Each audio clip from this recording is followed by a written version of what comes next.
All right, everybody, good morning. We're going to get started. Welcome to this morning's session of the March Through the Steps. We want to thank you all for being here. It means a lot to us that you all came out this morning, especially this early. Just real quick before we get started, we're going to get started with the Serenity Prayer. God, grant us the serenity to accept the things we cannot change, the courage to change the things we can, and the wisdom to know the difference. God's will, not ours, be done. Just briefly, a couple things. Coffee will be in the back for anybody that needs coffee. If you need coffee during one of the speakers, just be mindful of the speakers and please use the side aisles. If you have to go to the bathroom up front too, please use the side aisles. And there also is 2 bathrooms in the back, if you can use those as well. As far as lunch, we'll be serving lunch at 12:30 today. We're going to be downstairs. You're free to come upstairs too if you want, but we do have tables this year and chairs as opposed to a couple years we've done this before. So we kind of all encourage you to be a little bit familial here. That's kind of the idea, that we're all here together. So if we can break some bread together, that'd be cool too. Before we get started, we're also going to pass a basket, so I'll mention that as soon as we get started. I just wanted to say a couple things this morning. Again, we thank you all for being here. It means a lot that you all are here with us this weekend. It's been really cool so far. The guys did a great job of getting us started last night, and I always tell Brad, like, if I had a vision, or if we had a vision for what this was supposed to be, I think we've been really lucky the last couple of years that everybody's just kind of hit it on the head. I would say that I think I speak for a lot of us. I think I even would say I speak for some of the speakers here this weekend too, that it's really cool to come out and hear these guys and these ladies who just share an incredible message, all of which I know personally, for me anyway, have been very vital in me being able to stand up here right now in this moment. And aside from listening, and I think the guys said it last night, it's really like a call to action, right? We encourage you to not just take some cool nuggets to be useful, but if you're like me, there's some stuff that may need to be done. So what you hear today, we encourage you to take that with you and to do it, so that you can come next year and the year after and the year after, you can continue to be here and show up in the lives of the people that are closest to you. So again, we want to thank you all for being here this morning. Hopefully it's going to be a wonderful day. We have an amazing lineup and a lot of people that traveled a lot of ways to be here with us, and we love all of you for doing that. And with that, we're going to pass a basket before we get started. And while we're passing the basket, I've asked a friend to come up and read something to get us started tonight.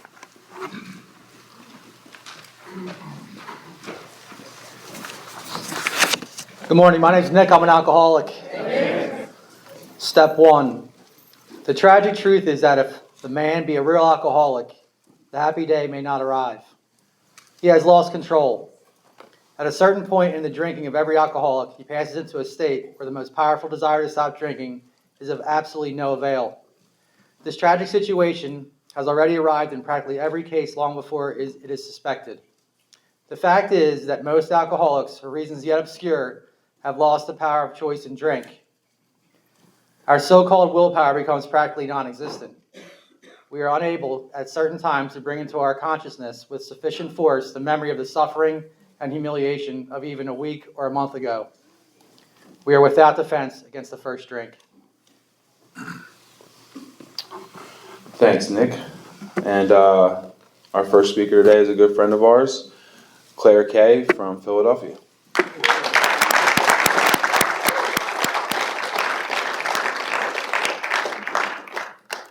Hi everyone, I'm Claire, alcoholic. Hi. I am recovered, but certainly not cured of this. Thank you, Teddy, for inviting me. I was thinking as I was driving here this morning, I don't know the other 2 guys that are putting on this. I should have introduced myself. It's good to be here. Good morning. I'm not a morning person. I kept teasing Teddy, it's really early. I said, nobody will be there because it's early. He's like, oh, yes, they will. Great. I love AA. I do. And I don't know when that happened, but I know where it happened, and that was in AA. My sobriety date is July 25th, 1989. I have a sponsor. Her name is Sarah S. from Pottsville, Pennsylvania. I have a physical home group, which is the Fishtown Group of Alcoholics Anonymous. It's an old-fashioned church basement meeting. It's been my home group almost 26 years. I've held every service position there is there. I also have a home group on Zoom, which is a line-by-line big book reading. It's the 2020 Vision for You meeting.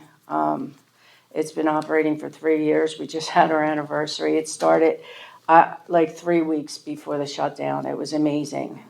I think God just, took over that. I sponsor other alcoholics here in AA. I don't know what else. That's, I think, my circle and triangle. I don't know. Anyhow, step one, we admitted we're powerless over alcohol, that our lives had become unmanageable. So when I came to AA in 1989, my first home group, you could buy a gold chain in the back of the room, a leather coat, right? In the middle of July, there was a guy that would pull up every day with a trunk full of sneakers, mismatched. You could buy sneakers out of his trunk, but you could not buy a big book. And Ricky's shaking his head, yeah, because that's the truth, right? And I had no idea what was going on here in Alcoholics Anonymous, and I didn't for a really long time. And I really had no clue. All I knew was I got yanked out of what I was doing and thrown into the rooms of Alcoholics Anonymous, and that was the hand of God, right? And at the time, I didn't know that that's what was going on. I had a family, a big family. I always say my parents had way too many kids. I'm number 13 out of 14 kids. I know. I could just leave right now, can't I? My friend Tina says I could drop the mic and leave right after that. But I had this running theme my whole life that I didn't matter, that I was insignificant, that no one cared. And this internal angst, right? So I had this unmanageability thing inside of me, this restless, irritable, and discontentedness before I even picked up a drink, right? I didn't know that until I was in AA for many years. I didn't know what alcoholism was. No one qualified me. So I sat in the rooms of AA, not even knowing what alcoholism is, not knowing what I suffered from. What makes me alcoholic is two things, craving and obsession, right?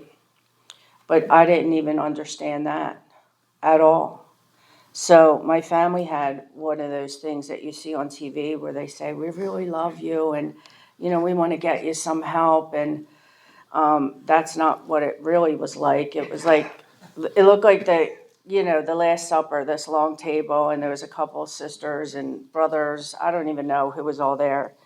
I had a counselor lady with a chain hickey, and they were yelling at me, you stole mommy's jewelry, you took her credit cards, you're a piece of crap, you stole, and it wasn't like where they read letters to you and told you how much they loved you on TV. They were pissed, and I just sat there and they were screaming at me, and this counselor suggested to my family that I go to AA. And my sister was like, she's not an alcoholic. Now, in the meantime, she's the one who made me go, yanked me out of what I was doing and threw me into a detox. And I didn't even know what a detox was. When I tell you I had no clue. And so I'm sitting in a paper dress, drinking Shasta because they wouldn't give us caffeine. I don't know why. I was bouncing off the walls. I couldn't sleep for 5 days. I just paced and I was so hyper. And so she, the lady was like, listen, when your sister picks up a drink, she ends up in sordid places. And And she said, so you're telling me, she's yelling at this counselor, if my sister goes to a wedding, she can't drink at the wedding. And like if my cousin gets married, she's like, is your cousin getting married? She's like, it's hypothetical, lady. Right? So like, and I'm sitting there and they're all talking about me as if I'm not even there, right?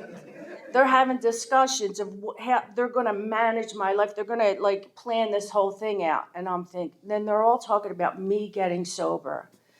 And that did not sound like fun. I wanted I wanted things to change. Like I wanted the consequences. Like there was, I can't even wrap my mind around what was going on there. But I remember at one point my sister looking at me and she said, are you that far gone? She's like, I don't know what happened to you. She said, you're missing for days. You take our car, you take our credit cards, you took mommy's jewelry. Like, what happened to you? Because I drank with my sister, and she really didn't understand what was going on with me, and the truth is, I didn't either. But there was still this thing inside of me that I didn't want to stop drinking, right?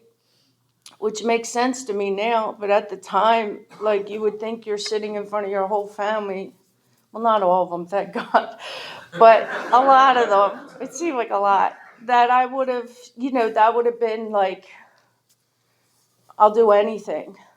And what happened was I had this thought, people call it a reservation, that once they get off my back, I can drink again. See, because I thought I'm too young to go to AA. I mean, AA, that's old people. Like, I thought it was like old guys talking about tap rooms. There was drinks I hadn't tasted yet, right? There was like this, I don't know, right? But they were kind of saying, you're getting sober. And I didn't know what that meant, and I didn't like the sound of it. So yeah, I mean, I didn't know anything about a progressive fatal illness. I knew nothing about craving, right? So I'm in AA for years, and not one person opened up the book and said to me, hey, Claire, if when you honestly want to, you find you cannot quit entirely, or if when drinking you have little control over the amount you take, you're probably alcoholic, right? Not like, I'm talking 8 years. And I say that sometimes, and I almost feel like I'm embarrassed, but that was my experience. And like, I think, people come in the rooms today and they're handed a big book, right? They're like, it's different now, and thank God it is. Like, thank God, right? Because I sat in AA with untreated alcoholism for years and years, and I didn't understand why internally, like, I felt like I was just coming apart. Emotional ringers and like just all this fear and anxiety and not understanding. So I come to AA and I have some old guy say to me, yo, I spilled more booze on my tie, kid, than you ever drank. And so I have this thing that I'm not enough. Now I'm not even alcoholic enough to be in AA. I didn't drink enough. I'm like, I know nothing, right? And so I would hear little things, but I really didn't understand it. And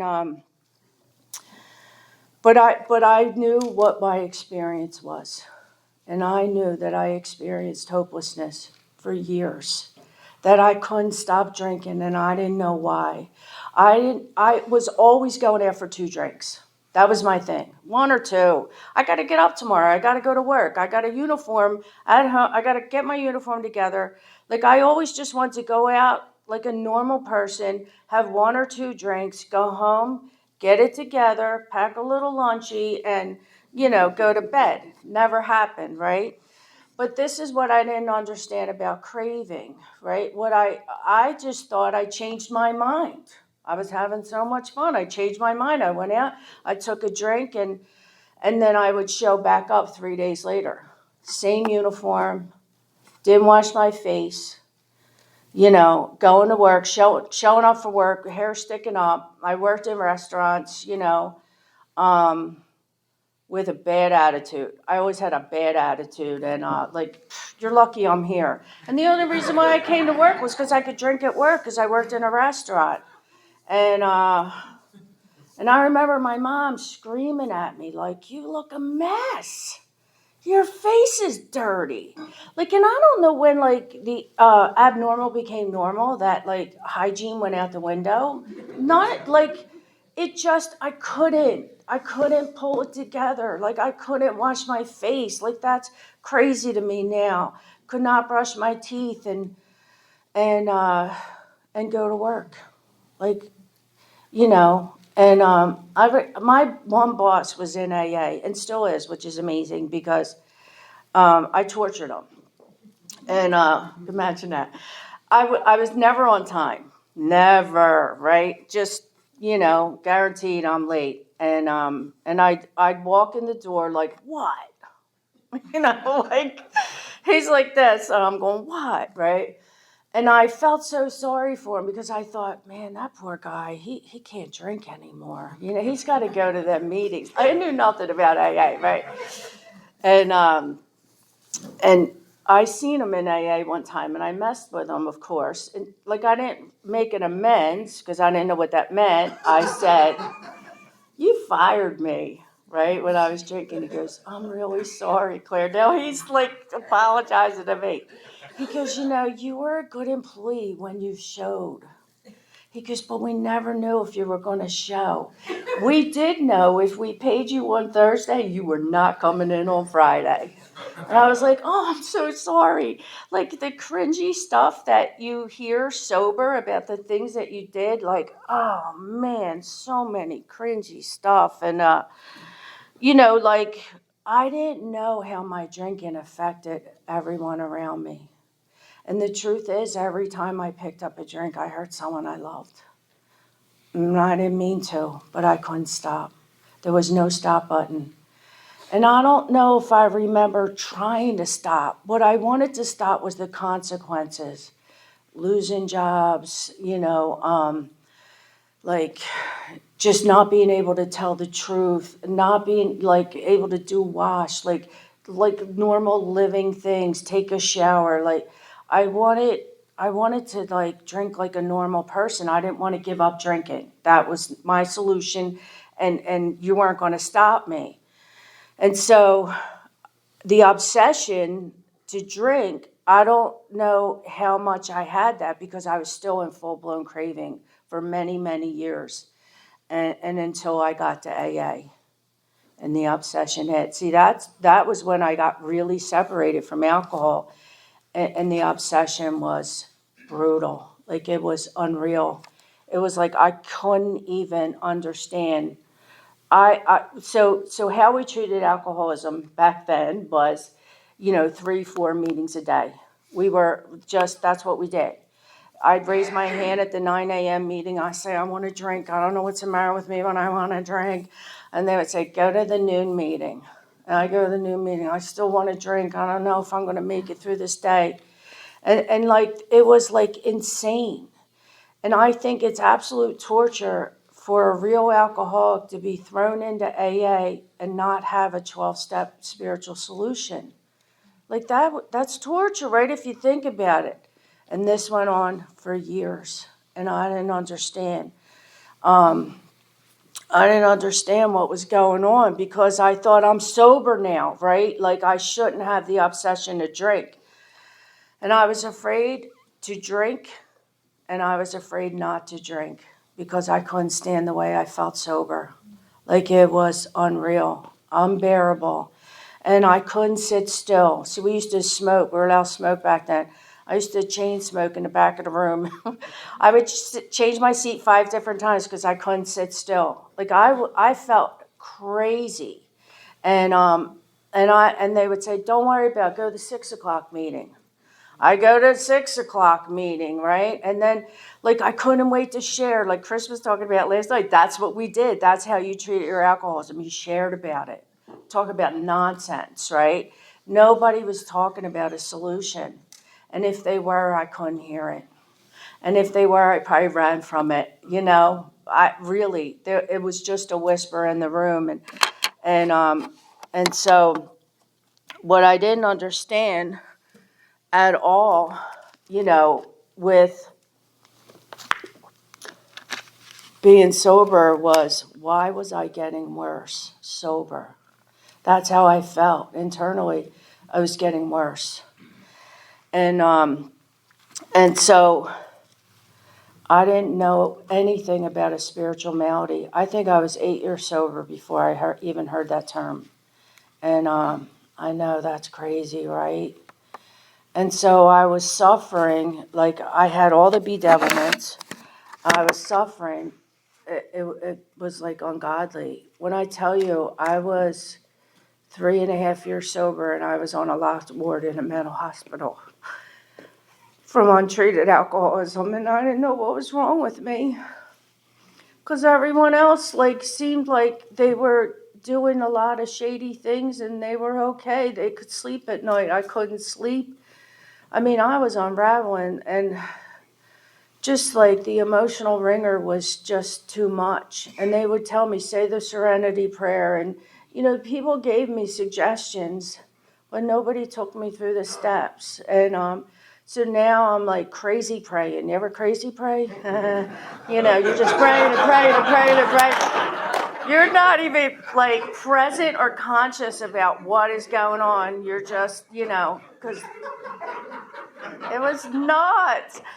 My sister said I had the TV on all the time on mute because I had to have it on, but I couldn't have the sound on because I had so much noise inside my head. Wow. But I found some solutions. You'll find a way to treat this, if not the 12 steps. My first solution's name was Danny.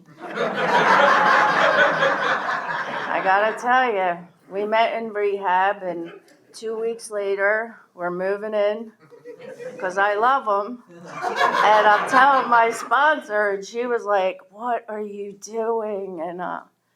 And I thought, she can't possibly understand. She's gay, and she just doesn't know. I was a real piece of work, I gotta tell you. So, anyhow, yeah, goodness. And I don't know, a few months later, he took my VCR, gold chains, relapsed, and I said, I think you should go back to that halfway house that I drug you out of. And he did, and 3 weeks later, he married my best friend. I know. And I found out what a resentment was because I don't have resentments. I was like, I'm on this pink cloud going, I don't have any resentments, right? So insane. I was so checked out, and I got one. And it's amazing, right? See, nothing is wasted here in Alcoholics Anonymous. Because when I was 25 years sober, she came to me for help. It was amazing. She said, I was in a meeting, and Shay was in the room, and I said, remember, I text her, okay, remember the girl who she was my best friend and married my boyfriend? She said, yes. I said, she's sitting next to you, and I see Shay do this, right? And so she came to me after the meeting, and she said, I can't believe you're still sober. And I said, me either. And she said, I can't stop drinking. And here's the thing, at this point in time, I'm armed with the facts, and I know what she meant. And she said, would you help me? And see, I don't have the capacity for that kind of forgiveness, but God, man, God does. And I got to sponsor her. And that was a pretty amazing experience. So anyhow, my second solution's name was Michael. Same thing, we love each other. 2 weeks later, we're moving in. I mean, what happens in AA? I don't even know, right? And I'll tell you what happened is now I'm about 4 years sober and completely insane in AA. And he can't stay sober. But now I'm afraid to tell the truth in Alcoholics Anonymous, and that's a bad place to be, is to be lying in AA and not being able to tell the truth about what's going on in your life. So people would ask me how he's doing. I say he's doing good. And I'd come home and you have the whole drop ceiling apart, out of his mind, I'd walk in, he'd be laying in the oven, like he's going to kill himself. I'm like, dude, our gas bill is insane. It was just, and I couldn't tell anyone, right? I can't even tell my sponsor. I can't even tell the truth because I'm so afraid of what people think of me. And now I think I have some time. And that's what alcoholics do. They start hiding behind their time in AA. Now they can't tell anybody what's really going on. And that was insane. And I lived with him for 2.5 years. And my God, that was wild. And I came home from work one night. And I guess it was like 2 years we lived there. I don't even know. Like even sober's a blur, right? I came home from work one night and found Michael dead on my living room floor. And I remember my first thought is, what is everyone going to think? It was always about, my first thought is about myself. And I went to AA, and people knew what happened, and people, this one guy said, some people have to die in order for some of us to live.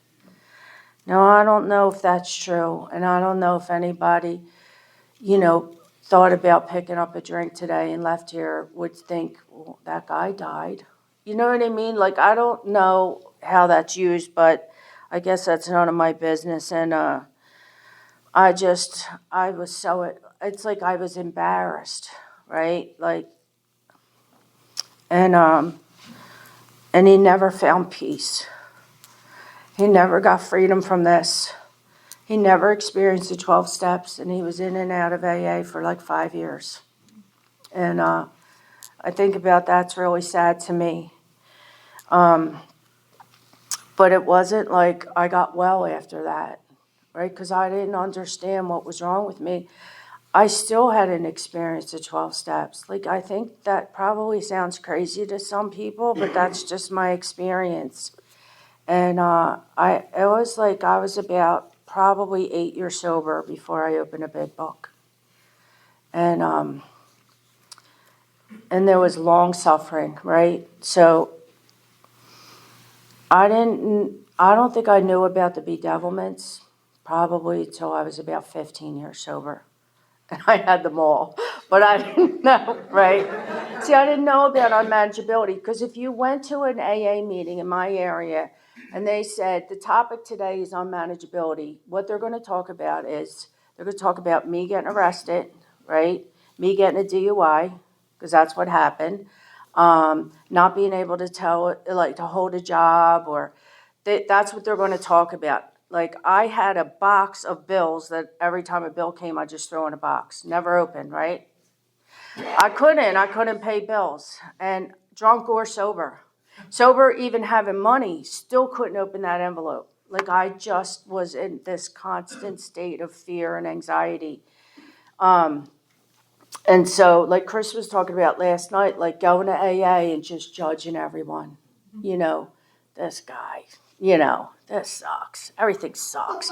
That's what it was like in a bar. Everything sucks. This sucks. Who's this? And it was just a repeat of what it was like for me sober. See, nothing had changed, but it did, because it got worse. Now I have no solution, and I'm not treating this, and I was crazy as can be. And so I didn't understand unmanageability either. I had a lot of different experiences, been through the steps a bunch of times, and I have this terrible habit that I fall asleep in AA. I don't know what that is. And I heard Scott say this last night. I heard a lot of people say this. If you're not 10-stepping, if you're not doing nightly review, you're not in service, it's a step one problem, right? and I'm very self-deceived. Like my mind starts to sponsor me after a while, and I'm taking direction from this mind. Imagine that. And I start to think that I don't really need to do everything that AA is suggesting, right? And I start to pick and choose what I think I need to treat my alcoholism, and I get really, really sick behind that. And I don't even know it. There's not an alarm bell that goes off. There's no warnings, hey, you're in trouble. And so this happens every couple years. And and I and it sounds like sane and sound reasoning to pick and choose, right? I don't really need to answer the phone for her, I don't need to go to so many meetings. Whatever it tells me, I'm listening to and taking direction from. And so I got really sick again. And this is what I thought was the reason, because my sister and I opened a restaurant together, and within 2 years we're going to kill each other. And I financially am so insecure, I can't sleep. And I'm the first, in the ABCs, right, it talks about, well, let me read it, because that probably no human power could relieve our alcoholism, right? And I'm the first human power I use every single time to treat my alcoholism. I just do. I don't suggest it, but that's what happens, right? And so I'm taking direction from my mind, and I think the problem is the restaurant, the finances, this, right? What I don't realize is when I first came to AA, and I'll tell you this, when they suggested I pray, I prayed all day long. I was taking suggestions, right? If a toddler would have given me direction, I would have taken it, because I just, come, please help me, right? And so God was huge. And then after a couple of years, self-reliance kicked in, and I just travel with this agnostic. I don't really believe that God's going to help me. And so now I'm managing my life, and I'm not doing a great job of it.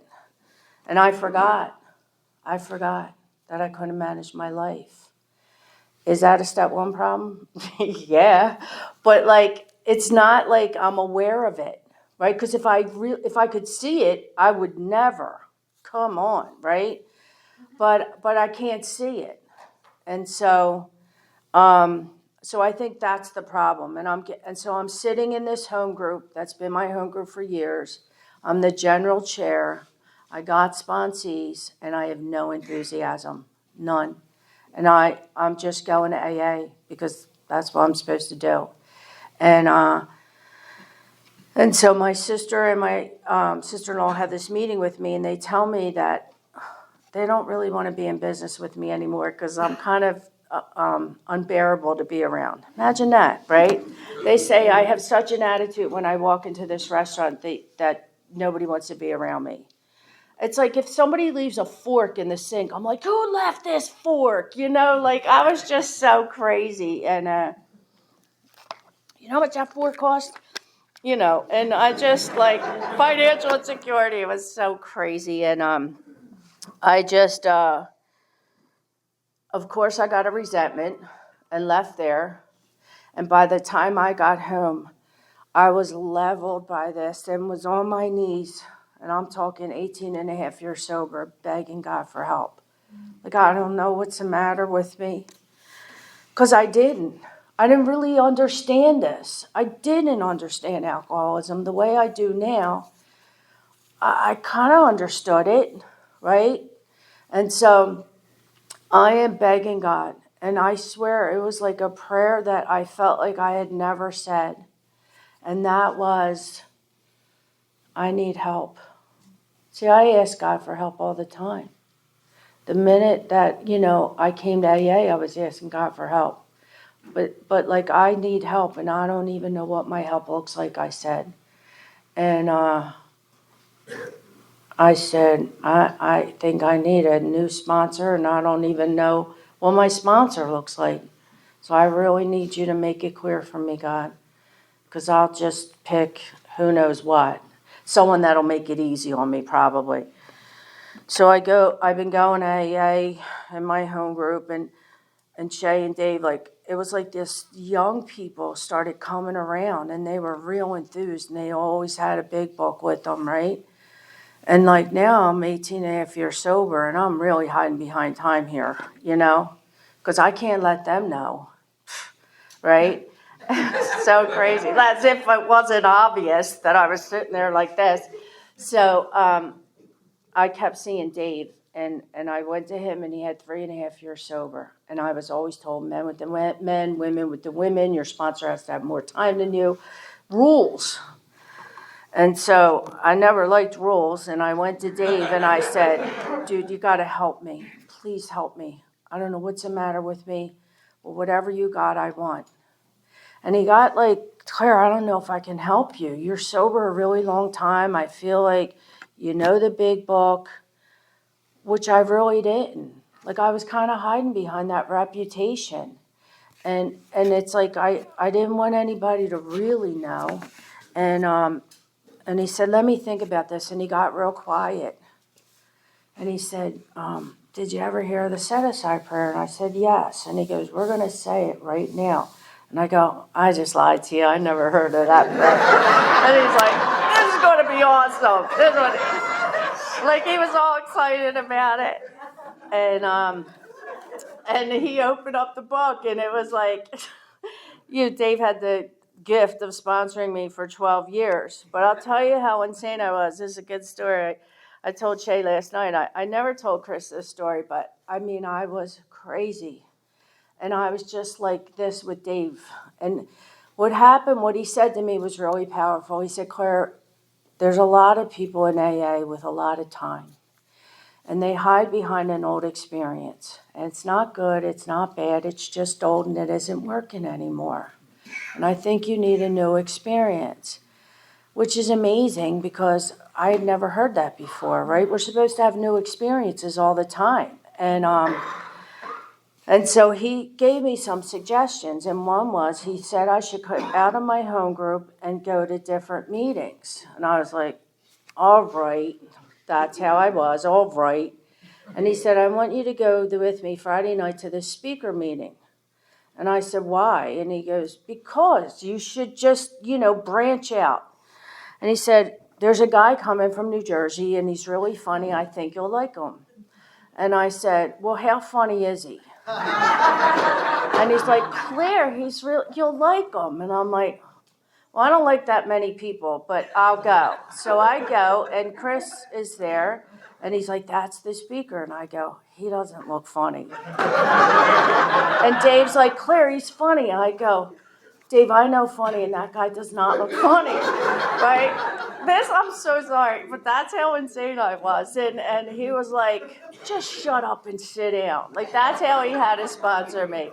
And so, at 18 and a half years, right? And this guy's 3.5 years sober, and he's happy as can be, and I'm... So, not only was Chris funny, but he was just amazing, and he carried a message that I had never heard. And I never told you that I'd never heard messages like this. I didn't hear, like, there wasn't, like, pockets of enthusiasm that I hear about today, which is beautiful to me. I started to have this whole new experience and listening to speakers. And in my restaurant, we started to have speakers come in, which was super cool. And we picked off, like, my favorites, like, as if I, was listening. These guys were listening to these guys for years. And Chris was one of them, and Peter. And I just was, like, so excited that we would be able to have, like, a spaghetti dinner and have, like, these AA speakers come in. But, like, it's like I got, like, awakened again. And I'm, like, so happy to be in AA. And I had this amazing experience. And another crazy thing happened with the restaurant that that's like a whole other.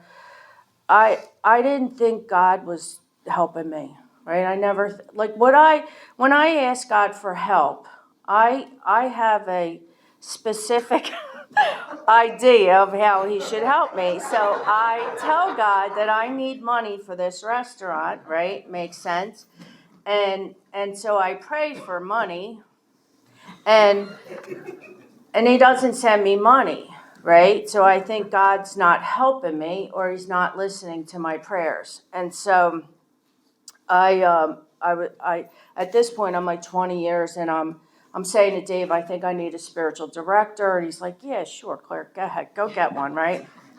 Like I'm telling him that, like he must have thought, what is she so nuts? And I was going on these private retreats, and I'm 20 years sober, and I never did meditation. And so this nun taught me how to meditate, and I had never gotten quiet. It kind of like, it's like I'm feeling like a little sad about it, but I just did it, right? And so I was going there so often. And one time I said, "Did I ever tell you I own a restaurant?" And she said, "No." And I said, "Yeah." I said, "We're going to kill each other.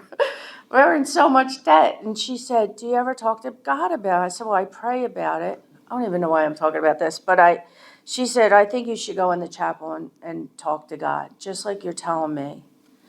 And she taught me how to, like, in a sense, just have conversation with God, right? Stop the prayer. Holy Mary, or knock it off, Claire. Because I felt like there was no connection, right? Like they were just dry prayers. I was just going through the motion, third step, seventh step, like, you know. So I have this conversation with God. I tell him, listen, we're out of money, out of ideas. Like when I tell you, like, the having problems in personal relationship, if Dave would have said with who, I would have had a scroll of names, right? And so anyhow, I do this. I go in this chapel, I tell God I'm leaving, and I said, I need a sign that you're listening. Now I'm going to tell God what to do. And as I'm walking out, I said, I need a big sign. Like I need to know that you're, because if I get a reservation for 2 people tonight, I'm so delusional. I'll be like, God wants me to keep this restaurant open and remortgage my house again.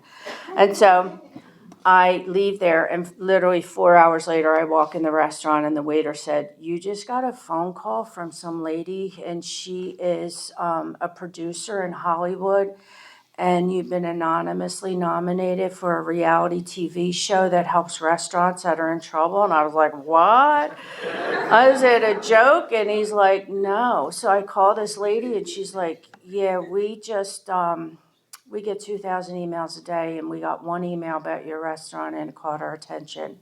I said, was it mean? And she said, no. All it said was, I think these girls could use your help. And I didn't know that God was even listening, and it blew my mind. Like, I felt like I had God's cell phone number. It was crazy. The lady must have thought, what is she talking about? Because I was so excited, and I thought that was my big sign. I didn't actually think I'd be on a reality TV show. I was on 34 radio stations. I was on Good Day Philadelphia twice. I was like, all right, God, that's funny.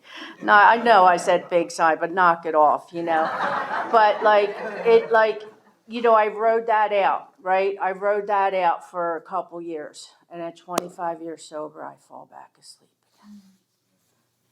And I don't know why. I start listening to this. And so at 30 years sober, I don't even think it's alcoholism anymore, because it starts to look different, right? Because I know that I conceded.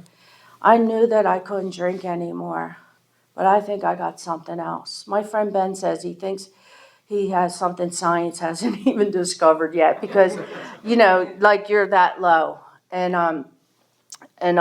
I ran into Kathy's here, and she said, I think you should call our friend Patty. And anyhow, through a series of events, I got in touch with my sponsor, and within minutes, she had my attention. She asked me some questions. She said, we're going to talk about current alcoholism, Claire, and unmanageability. And I said, okay. And she said, do you 10th step? I said, when I'm really crazy. She said, okay. And she said, how's your meditation life? Like, I said, I don't have one. right? Because, see, all these practices go out the window.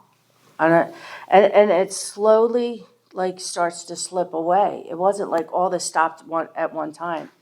And she said, do you do a nightly review? And I said, I used to. She was like, Claire, you're not treating your alcoholism. These are daily practices. What are you doing? And I was like, I don't know. And then she opened up to page 52 and she asked me questions. And she asked me specifically, are you having problems in personal relationships? And I said, yes. And she said, with who? And I was like, you got a couple minutes? Because I got a list. Talk about I can't control my emotional nature. I was either going to rip someone's head off or bust out crying every 10 minutes. Like, I couldn't hold it together. So this is what it looks like for me at 30 years. I am sleeping 15 hours a day. I was currently treating my alcoholism with tasty cakes and Netflix. I can't stand anyone. I am completely, like, just depressed. And, when we talk about a prey to misery and depression, like, I just thought depression was like, I don't know what I thought. I guess I just thought it was an excuse or something. And I am in this fog, sober, at 30 years. And I'm terrified to tell anyone, right? A feeling of uselessness, I had that with me constant. Like, what's the use? Is this all there is? I don't want to do this anymore. I don't want to hit another bottom in AA. And what she said to me was, I think you need to go through a line-by-line reading again. And I thought, again? Right? I think you need to go through the 12-step process again. And I'm like, I've been through the steps. Like, I never think they're going to work. I never think it's going to be any different. And it's always like I come out of there, I'm like, that was amazing. Like, it's always different, right? And what I always think that it's for me, but it's not, because every experience I have will benefit someone else. God uses everything. Even this crappy time that I'm having, God used that. So it's not like baffling to me when someone calls me with like 10, 20, 30 years and they're like, I don't know what's the matter with me. I get it immediately because I got it. I understand it. It's like when you sit down with a newcomer and they're talking about they can't stop drinking and they don't know why. And once they're separated, they have a mind that tells them, just like me, it'll be different this time. I was always swearing off alcohol. It's going to be different, right? This time, I was like, I'm done. And so many times, I'm just done, right? And I would make these announcements at work. Like, they were like, all right, Claire, right? In a bar. I worked in a bar. I'm not drinking no more. And then, like Chris said, by noon, 1 o'clock, right? You're coming out of that, right? And I can't remember all the shit that just happened the night before, right? That every week I owe my whole paycheck out. That I make these I'm not going to do this anymore. And the truth is I meant it, right? And then I think, well, that's a little drastic. You know what I mean? Like I could probably have one or two because that was my thing. I'm going to go have one or two. And then that cycle would begin again. Because I believe that, right? I don't know, mental blank spots, that I suffered from that peculiar mental twist that, somehow this is just going to be different this time. I'm going to be able to drink and go home and get my uniform together and go to work next day. Never happened. Over and over and over again. And that feeling of, just hopelessness. How is this going to end? Because I feel like it's got to end, right? It's got to end. And that's kind of what I was experiencing sober. How's this going to, what is this? I don't even know what this is, this illness. See, when I think I understand alcoholism, I really don't. Because I feel like it starts to change, right? Because it looks different at 30 years than it did when I came here to AA. It looks a lot different. And it sounds different, right? And that's what was like, when I started to really like go through this process again, she said, we're going to talk about current alcoholism and what this really looks like. And what it is that your mind, like wake up to what your mind is saying. Because I was asleep to that all these years. And it was really amazing what started happening to me. And she had me, thank God, right? Because I would just stop writing. After 2 days, 3 days, I just stopped writing. I don't know why the alcoholics do that. I'll get to it, right? And she's like this is urgent. And it's always like, well, I don't want to drink. As if that's that's what we do. I don't want to drink. So anyhow, she had me doing a morning meditation and a night meditation.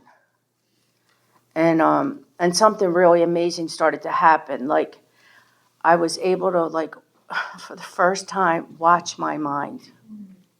And that never happened before. I couldn't believe it. I was like, there it goes again. There it goes again, right? It's like all day long. She told me one time I had to text it to her. I said, I'll be texting you all day long. But, watching for the crop ups. And really doing some 10 steps. And that's like one of the things I to be honest, I fall short on. I don't know why. I'll call Shay, I'll text my sponsor, but I just, it's like alcoholism doesn't want me to tell on it, if that makes sense. Don't tell on it, right? And I have to be awake and aware to that. Man, it's crazy, this illness. I don't know if I'm selling any hope here, but I don't think step 1 does, right? I think that's the point. I mean, my mind and body are broken, but that's not what AA treats. It treats this spiritual malady. And this design for living is amazing. And it works. It really does. And it has worked for me, and it has carried me, and my God, it's been amazing. Let's see, I think we should close with something good. If you are seriously alcoholic as we were, we believe there is no middle-of-the-road solution. We were in a position where life was becoming impossible, and if we had passed into the region from which there is no return through human aid, we had but 2 alternatives. One was to go on to the bitter end, blotting out the consciousness of our intolerable situation as best as we could, and the other to accept spiritual help. I hope you accept this help. Thanks for having me, you guys.